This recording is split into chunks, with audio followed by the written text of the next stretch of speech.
रक्षाबंधन का दिन, जो भाई और बहन के रिश्ते की खूबसूरती का दिन होता है, इस साल भी सुहान और रितिका के लिए खुशियों का दिन था। उनके वालिदैन 3 साल पहले एक दिल दहला देने वाले कार हादसे में वफात पा गए थे, जिसके बाद सुहान ने माँ बाप दोनों का प्यार रितिका को दिया। इस दिन घर में एक हलचल सी थी। रितिका ने अपने भाई की कलाई पर राखी बांधी और मना मीठा कराया। सुहान ने उसे गले लगाया और हंसते हुए पूछा, रितिका मेरी प्यारी बहन, इस बार गिफ्ट में नया फोन चाहिए तुझे? रितिका ने फौरन कहा, हाँ भैया, और वो वाला फोन जिसमें सुपर क्लियर कैमरा हो, सेल्फी खींचो तो लगे जैसे मॉडलिंग शूट चल रहा हो। सुहान ने मजाकन कहा, अच्छी सेल्फी के लिए अच्छे चेहरे की जरूरत होती है, इसमें बेचारे फोन का क्या कसूर? यह सुनकर रितिका ने मसनूई गुस्सा दिखाया। काश राखी की जगह मिर्ची की माला ही बांध देती, तब शायद आपको समझ आता। सुहान ने प्यार से उसके गाल थपथपाते हुए कहा, अच्छा बाबा, नाराज मत हो, मेरी प्यारी बहना के लिए अच्छा सा फोन जरूर ला दूंगा। उनके हंसी मजाक के दरमियान ही डोरबेल बजी। सुहान ने दरवाजा खोला तो सामने एक पार्सल वाला खड़ा था। उसके चेहरे पर एक अजीब और गरीब हंसी थी, जो सुहान को थोड़ी अजीब लगी। पार्सल उसने थमाया और बिना OTP पूछे बिजली की सी तेजी से गायब हो गया। सुहान ने हैरत से कहा, बड़ा ही अजीब आदमी था। रितिका ने तजस्सुस से पूछा, क्या है उसमें भैया?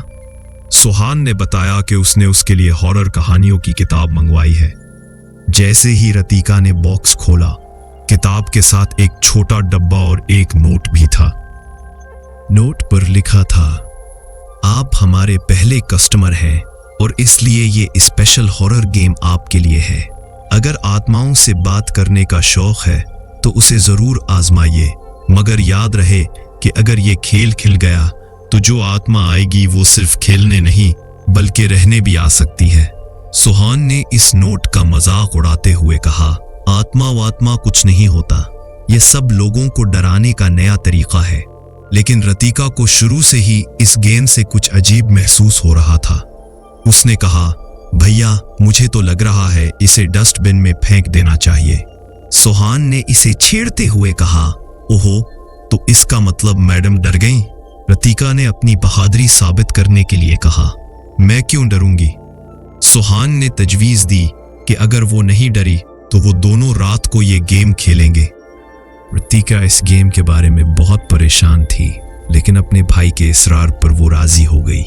रात में सुहान ने कमरे की लाइट्स बंद कर दी और 4 कोनों में मोमबत्तियां जलाकर गेम बोर्ड बीच में रख दिया। रितिका ने एक बार फिर कहा, भैया रहने देते हैं, मुझे ये अच्छा नहीं लग रहा। लेकिन सुहान ने इसे हौसला दिया, पगली, मैं हूं ना तेरे साथ, मेरे होते हुए तुझे कुछ नहीं हो सकता। दोनों ने सिक्के पर हाथ रखकर इसे घुमाया और कहा, अगर इस कमरे में कोई आत्मा मौजूद है तो हमें अपने यहां होने का एहसास कराओ। उन्होंने 3 बार ताली बजाई। कुछ देर के लिए कमरे में खामोशी छा गई। सुहान ये देखकर जोर जोर से हंसने लगा। देखा, मैंने कहा था ना, ये सब फजूल है। वो गेम बंद करने लगा, लेकिन जैसे ही उसने बोर्ड को बेड पर रखा, वो खुद ब खुद खिलकर जमीन पर वापस आ गया। दोनों खौफजदा हो गए। अचानक कमरे का दरवाजा खुद ब खुद बंद हो गया। खिड़कियां खुल गईं और एक अजीब सी ठंडक फैल गई। सुहान ने दरवाजा खोलने की कोशिश की, लेकिन वो ना खुला। इसी दौरान उन्हें किसी के सांस लेने की खौफनाक आवाज सुनाई दी।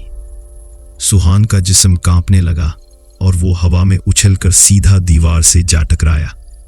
उसके सर से खून बहने लगा। रितिका ने जल्दी से उसके सर पर पट्टी बांधी। उन्होंने दोबारा बोर्ड उठाया और इल्तजा की, हम जानते हैं कि यहाँ कोई आत्मा मौजूद है, लेकिन हम इस खेल को ख़त्म करना चाहते हैं, बराहे करम यहाँ से चली जाओ। मगर उनकी इल्तजा का कोई असर नहीं हुआ, बल्कि सिक्का तेजी से घूमने लगा और ठंडक पड़ने लगी। फिर अचानक दरवाज़ा खुला और एक काली परछाई ने सुहान को बालों से पकड़कर घसीटते हुए दूसरे कमरे में ले गई। सुहान के ऊपर इस आत्मा का कब्जा हो चुका था। वो पागलों की तरह अपना सर दरवाजे पर मार रहा था। रितिका ने उसे रोकने की कोशिश की, लेकिन वो उसे धक्का देकर सीढ़ियों की तरफ चला गया, जहां उसने अपने जिस्म को जख्मी करना शुरू कर दिया। रितिका को लगा कि उसका हल शायद इसी नोट में होगा जो गेम के साथ आया था। वो ऊपर भागी, लेकिन जब उसने नोट पढ़ा तो वो मायूस हो गई। नोट में साफ लिखा था कि आत्मा को वापस भेजने का कोई तरीका नहीं है। वो बेबसी से रोने लगी। उसी वक्त उसे नीचे से कुछ गिरने की आवाज आई। उसने नीचे जाकर देखा तो सुहान सीढ़ियों पर गिरा हुआ था। उसका जिस्म ठंडा हो चुका था और उसकी सांसें रुक चुकी थी।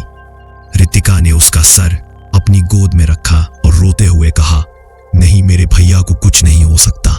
इसी दौरान उसके पीछे एक काली परछाई नमूदार हुई। रितिका ने टूटे दिल से कहा, मारना चाहती हो ना मुझे? मार दो।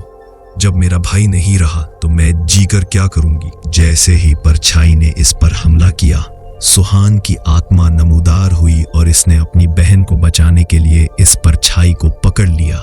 सुहान की आत्मा पाकीज़ा और रोशन थी, इसलिए वो काली परछाई पर हावी पड़ गई। एक नूरानी रोशनी कमरे में दाखिल हुई और सुहान की आत्मा इस परछाई को साथ लेकर हमेशा के लिए गायब हो गई।